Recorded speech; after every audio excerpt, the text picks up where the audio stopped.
Hi guys, welcome back to this My Story Kingdom YouTube channel, and today we are going to read another story, and the name of this story is Tenali Raman and the Greedy Brahmin.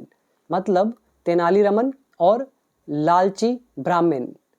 तो ये हमारी आज की जो story है काफ़ी interesting है। Video को पूरा देखना, पसंद आए तो कमेंट करना, चैनल पर न्यू है तो सब्सक्राइब जरूर कर लें, सभी वीडियोस को भी वॉच करें, आपको काफ़ी बेनिफिट होगा आपकी इंग्लिश में। तो शुरू करते हैं आज की स्टोरी। और इंग्लिश तो हम ऑलरेडी सीख चुके हैं, हम इंग्लिश सीखने के बाद बिल्कुल लास्ट में जाके अब रीड कर रहे हैं स्टोरीज़ को। तो अभी हम स्टोरी को शुरू करते हैं। So story goes like this. One day, एक दिन, अ फ्यू ग्रीडी ब्राह्मण्स, कुछ लालची ब्राह्मण, केम आ गए, टू किंग कृष्णदेवरायाज कोर्ट, राजा कृष्णदेवराया के दरबार में। यहाँ पे ये जो सारा आपको दिख रहा है ये सब्जेक्ट हो गया, ये हमारा वर्ब का सेकेंड फॉर्म, टेंस है पास्ट इंडेफिनिट एक्टिव वॉइस। यहाँ पे ग्रीडी मतलब हो गया लालची, अ फ्यू का मतलब बता रहा है ना के बराबर। ये हमारे तीन वर्ड होते हैं, few, a few, the few.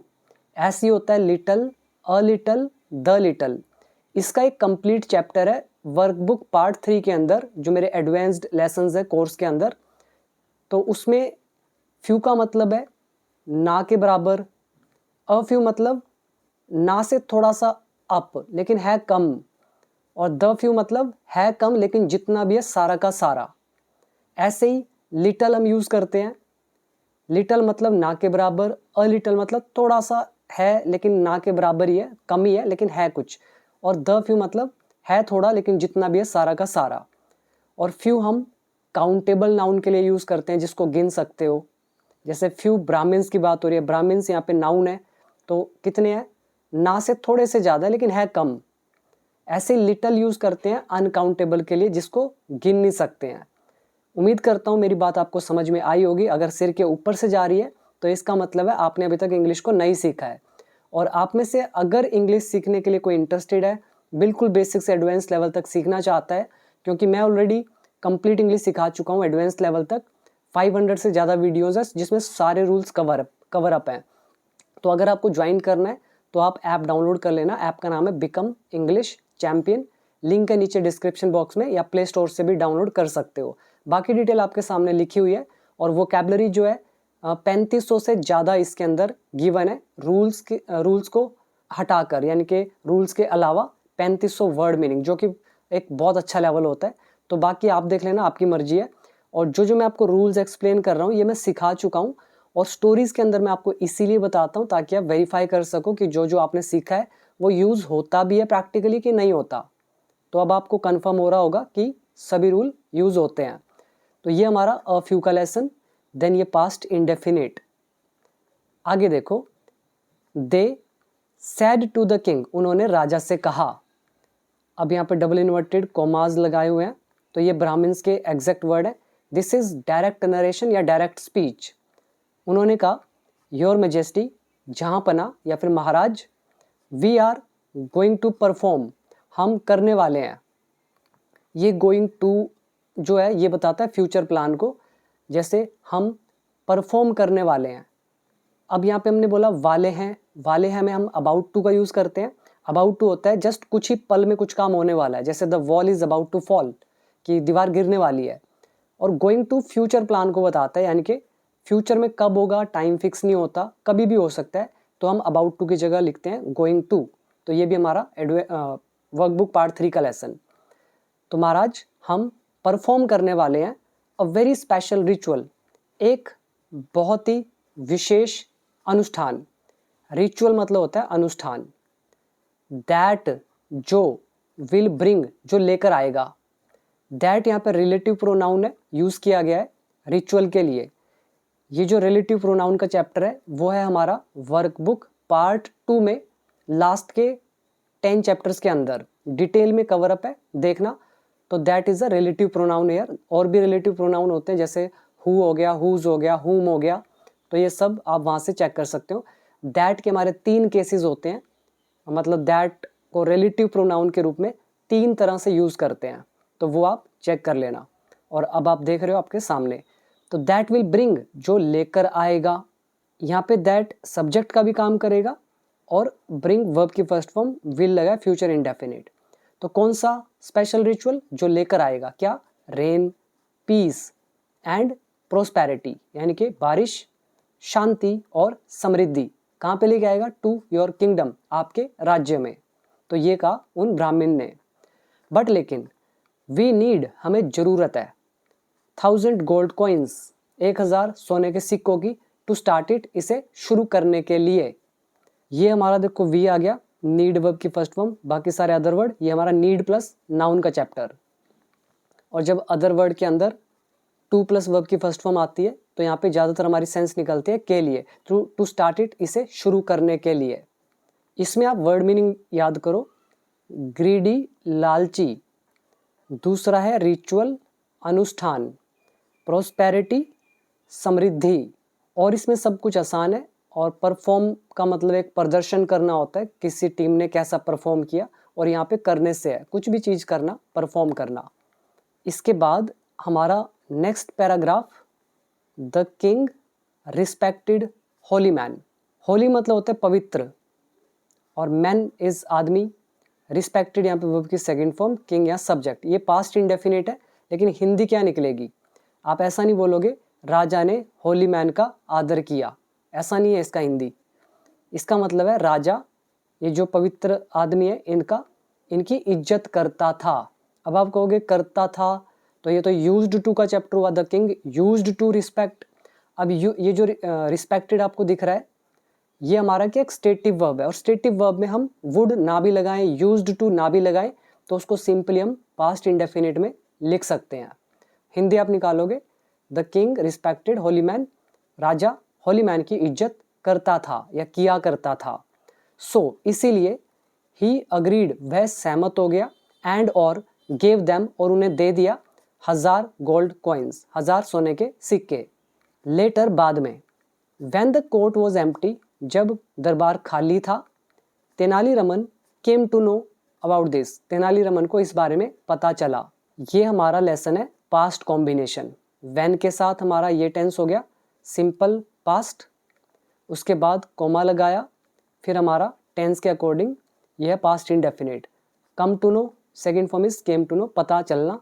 आप यहाँ पे गॉट टू नो भी लगा सकते हैं। तो जब दरबार खाली था, तेनालीरामन को इस बारे में पता चला। ही बिकेम सस्पिशियस, उसे शक हो गया। सस्पिशियस मतलब होता है संदिग्ध, शक्की, ठीक है, संदिग्ध या शक्की। तो ही बिकेम सस्पिशियस, वो शक्की हो गया, यानी कि उसको शक हो गया। द नेक्स्ट मॉर्निंग, अगली सुबह, ही फॉलोड द ब्राह्मण्स, उसने ब्राह्मण्स का पीछा किया, सीक्रेटली, गुप्त रूप से। ही सो, उसने देखा, देम, उन्हें, ईटिंग, खाते हुए। ये हमारा लेसन है सो कॉट हर्ड का। सो के बाद हमने एक पर्सन लगाया, उसके बाद हमारा आईएनजी फॉर्म। तो उसने देखा, उन्हें खाते हुए। एट अ स्वीट शॉप, एक मिठाई की दुकान पर। एंड, और स्पेंडिंग, और खर्च करते हुए पैसे, कहाँ पर? ऑन सिल्क क्लॉथ, सिल्क के कपड़ों पर। एंड लग्जरी आइटम्स, और लग्जरी आइटम्स पर। तो उसने उन्हें देखा एक मिठाई की दुकान पर खाते हुए और खर्च करते हुए पैसा सिल्क क्लॉथ पर और लग्जरी आइटम्स पर। अब इसमें आ जाओ वर्ड मीनिंग पर। होली मतलब होता है पवित्र, जैसे होली बाइबल, पवित्र बाइबल, होली कुरान, पवित्र कुरान। नेक्स्ट है अग्री, सहमत होना। सस्पिशियस यानी कि शक्की या संदिग्ध। सीक्रेटली, गुप्त रूप से, चोरी छिपे। नेक्स्ट वर्ड याद करेंगे आप, स्पेंड, खर्च करना। फॉलो, अनुकरण करना या पीछा करना। यहाँ पे फॉलो का मतलब पीछा करना। वैसे यहाँ पे एग्जैक्ट वर्ड चेज लगाना चाहिए था, चेज अच्छा रहता है। फॉलो का कुछ थोड़ा सेंस अलग हो जाता है, उसकी हिंदी निकलती है अनुकरण करना। जैसे आप अपने फेवरेट एक्टर एक्ट्रेसेस जो होती हैं उनको फॉलो करते हो, उनका अनुकरण करते हो, जैसा वो करते हैं आप भी वैसा करते हो, उसको फॉलो कहा जाता है। लेकिन अगर किसी व्यक्ति का पीछा हो रहा है तो उसके लिए अप्रोप्रिएट वर्ड होता है चेज करना। बट स्टोरी में ऐसे ही लिखा था, but appropriate word is chase. Follow भी यूज़ किया जाता है। Next one, Tenali new, Tenali जानता था। देवर चीटिंग, कि वे धोखा कर रहे हैं। द किंग, राजा के साथ। अब यहाँ पे न्यू सेकंड फॉर्म है, तेनाली सब्जेक्ट है, पास्ट के साथ हमने एक सेंटेंस को जोड़ा, तो तेनालीरामन ने क्या कहा होगा, दे आर चीटिंग, कि वे चीटिंग कर रहे हैं, बट ये पास्ट के साथ जुड़ा इसलिए हमने आर का कर दिया वर। हिंदी प्रेजेंट में निकाल सकते हो कि तेनाली को पता था कि वे उसके साथ धोखा कर रहे हैं। द नेक्स्ट डे, अगले दिन, Tenali came to court, Tenali दरबार आया, विद अ स्मॉल पोट, एक छोटे से गमले के साथ, पोट मतलब गमला। ही टोल्ड द किंग, उसने राजा से कहा या राजा को बताया, ठीक। यहाँ पे आप इमेज में देख रहे हो, ये रहा वो गमला। तो क्या बोला इसने, your majesty, Maharaj, I have a magical pot, मेरे पास एक जादुई गमला है। ये हमारा पोजेशन का लेसन, प्रेजेंट पोजेशन। यहाँ पे पोट नाउन है, मैजिक एडजेक्टिव है, और लगा दिया आर्टिकल। तो महाराज मेरे पास एक जादुई गमला है। If you put a gold coin in it, अगर आप इसमें एक सोने का सिक्का रखते हैं, द पोट विल डबल, ये पोट डबल कर देगा, द वेल्थ, धन को, ओवरनाइट, रातों रात। ये हमारा जो सेंटेंस है, दिस इज फ्यूचर कॉम्बिनेशन।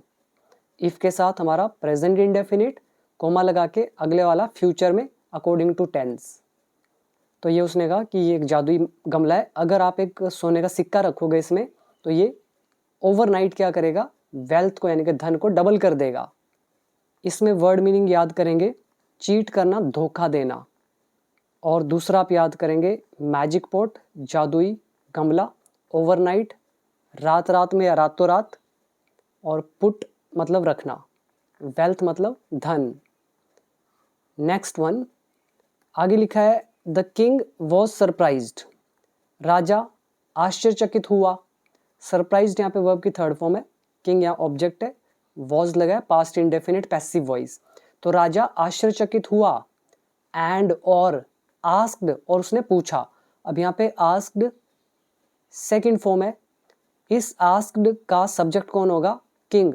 तो किंग यहाँ पर सब्जेक्ट का भी काम कर रहा है, ऑब्जेक्ट का भी काम कर रहा है। सब्जेक्ट का काम किसके लिए कर रहा है, आस्क के लिए, जैसे द किंग आस्क्ड, राजा ने पूछा, फॉर प्रूफ, सबूत के लिए। तो ये इसके लिए सब्जेक्ट, और इस सेंटेंस के लिए ऑब्जेक्ट का काम करेगा। द किंग वॉज सरप्राइज्ड, राजा आश्चर्यचकित हुआ।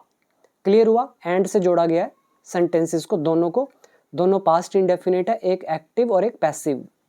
तेनाली सैड, तेनाली ने कहा। अब फिर से डबल इन्वर्टेड कोमाज लगे हैं, अब ये तेनाली के शब्द हैं, direct narration. This pot only works, ये गमला तभी काम करता है। वर्क यहाँ पे वर्ब की फर्स्ट फॉर्म है, एस लगा दिया, प्रेजेंट इंडेफिनिट। तो ये गमला तभी काम करता है, मतलब only works with honest hands, मतलब ईमानदार हाथों से ये काम करता है। लेट दीज ब्राह्मण्स, ये जो ब्राह्मण्स है, put a coin in it first, तो पहले इन्हें इसमें एक सिक्का डालने दो, ठीक है। ये हमारा लेट का चैप्टर। लेट के बाद हम पर्सन लगाते हैं, फिर लगाते हैं वर्ब की फर्स्ट फॉर्म। तो कह रहे हैं कि पहले इन ब्राह्मणों को इसमें सिक्का डालने दो। If it doubles by tomorrow, अगर ये कल तक डबल हो जाता है, बाय टुमारो होता है कल तक, ये हमारा बाय आपको समझ आ रहा होगा, फ्यूचर परफेक्ट में हमने किया था। और इफ इट डबल्स, अगर ये डबल कर देता है, डबल यहाँ पर वर्ब की फर्स्ट फॉर्म है, एस हमने लगा दिया, इट यहाँ पे सब्जेक्ट है, और इफ हमें कॉम्बिनेशन के लिए हमने यूज किया है। तो अगर ये डबल कर देता है कल तक, देन तो द पोट इज रियल, तो पोट रियल है, वास्तविक है। तो ये उसने कहा। तो इसको ध्यान से समझना, बिकॉज यहाँ पे आपकी माइंड का यूज होगा। कई लोग इसकी सेंस ही नहीं पकड़ पाते हैं कि यार ये क्या अजीब सी बात कही है, बहुत गहरी बात है अगर आप समझो तो। आगे देखो, the greedy Brahmans became nervous, लालची ब्राह्मण्स हो गए बेचैन, नर्वस, नर्वस होता है बेचैन। दे न्यू, वे जानते थे, the pot would not work, कि पोट काम नहीं करेगा, मतलब डबल नहीं करेगा। उसने तो बोला था कि अगर कोई ईमानदार बंदा इसमें वो गोल्ड कॉइन डालेगा तो ये डबल कर देगा, लेकिन ईमानदार होना चाहिए। लेकिन ये कह रहे ब्राह्मण जो थे उनको पता था कि पोट काम नहीं करेगा। क्यों नहीं करेगा, बिकॉज दे वर डिसऑनेस्ट, क्योंकि वे बेईमान थे। डिसऑनेस्ट होता है बेईमान। ये हमारा लेसन है पास्ट प्लस वुड का, ये पास्ट और ये वुड, वर्कबुक पार्ट 1 का लेसन। और बिकॉज इज अ कंजंक्शन, दो सेंटेंस को जोड़ रहा है। और डिसऑनेस्ट यहाँ पर है एडजेक्टिव, ये सब्जेक्ट ये वर्ब एडजेक्टिव। तो उसे पता था पोर्ट काम नहीं करेगा क्योंकि वे बेईमान थे।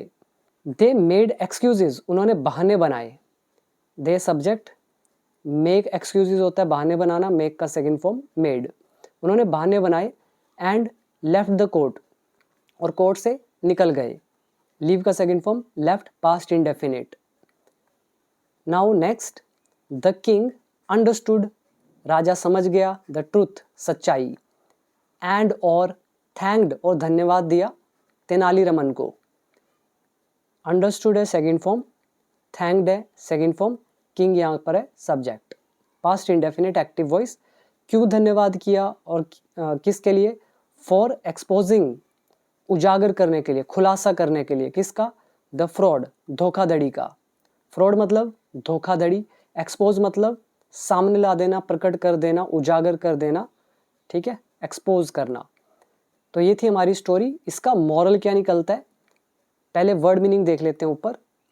पहला है ऑनेस्ट, ईमानदार। दूसरा है नर्वस, बेचैन। तीसरा डिसऑनेस्ट, बेईमान। मेक एक्सक्यूजेस, बहाने बनाना। अंडरस्टैंड, समझना, understood second form. Expose is, खुलासा करना। फ्रॉड इज, धोखाधड़ी। Now what is the moral of the story? और जो भी आप में से यहाँ तक वीडियो को देख पाया है, और अगर इंग्लिश सीखना है आपको, तो आप अपना टाइम वेस्ट ना करें। पहला स्टेप होता है आपको रूल्स को मास्टर करना है। दूसरा स्टेप होता है आपको वोकैबुलरी इंप्रूव करनी है। जब रूल सारे आपको अच्छे से आ जाते हैं, फिर आपको रूल से आज़ादी मिल जाती है। आपको कभी सोचना नहीं पड़ता कौन सा रूल कैसे लगा है। फिर आपका टोटल फोकस सिर्फ रीडिंग एंड वोकैब पर हो जाता है। जैसे हम लोग न्यूज़पेपर पढ़ते हैं, स्टोरीज पढ़ते हैं, क्यों पढ़ रहे हैं? ताकि हमारे रूल्स रिवाइज होते रहें। दूसरी चीज़, नए नए वर्ड्स, हमारी रीडिंग एबिलिटी इम्प्रूव होती जाए। तो स्टोरीज के थ्रू आप वोकैबुलरी इम्प्रूव कर रहे हैं। तो लेकिन पहला स्टेप रूल्स है। रूल्स के बिना सीधा स्टोरी पढ़ोगे तो सबसे बड़ी बेवकूफ़ी का काम होता है ये करना। तो ऐसा बिल्कुल मत करना। इंग्लिश नहीं आता तो ईमानदारी के साथ एक्सेप्ट करो और सीखना शुरू करो। और अगर मुझसे सीखना है तो ऐप डाउनलोड करना, बिकम इंग्लिश चैंपियन। लिंक दे रखा है नीचे डिस्क्रिप्शन बॉक्स में। Now moral of the story, grid and dishonesty, लालच और बेईमानी, ये हमारे दोनों नाउन है। तो ये दोनों चीज़ें नेवर लीड टू सक्सेस, ये कभी भी सफलता तक नहीं लेकर जाती हैं। ये हमारा लीड टू का चैप्टर है, वर्कबुक पार्ट 3 का लेसन। लीड यहाँ पर वर्ब की फर्स्ट फॉर्म का काम कर रहा है। ग्रीड एंड डिसऑनेस्टी ये सारा सब्जेक्ट का काम कर रहा है। नेवर लगा दिया कभी नहीं के लिए, तो पास्ट इंडेफिनिट का सेंटेंस। तो लालच और बेईमानी कभी भी सफलता तक लेकर नहीं जाते हैं। ट्रूथ एंड विजडम, सच्चाई और ज्ञान। विजडम होता है समझदारी, अक्लमंदी, ज्ञान। ये जो दोनों चीज़ें हैं, ऑलवेज विन, ये हमेशा जीतती हैं इन द एंड, अंत में। यहाँ पे एट द एंड क्यों नहीं लिखा, इन द एंड क्यों लिखा? तो ये मैंने आपको लॉजिक्स बताए हुए हैं कि कब एट लगता है, कब इन लगता है। इसके लिए आप देखना मेरी वीडियो नंबर 167 टू 182, जो कि है प्रेपोजिशन का टॉपिक। टोटल मेरे ख्याल से 15 पार्ट है। तो उसमें एट, इन, मतलब एक एक प्रेपोजिशन को डिटेल में कवर किया विद सो मेनी एग्जाम्पल्स। तो आपको समझ में आ जाएगा ये इन क्यों आया, एट क्यों नहीं आया। तो ये थी हमारी आज की वीडियो। उम्मीद करता हूँ पसंद आई होगी, छोटी सी थी। और बाकी कैसी लगी कमेंट करके ज़रूर बताइएगा। ऐप डाउनलोड कर लेना जिनको इंग्लिश सीखना है। थैंक यू सो मच, मिलते हैं नेक्स्ट वीडियो में।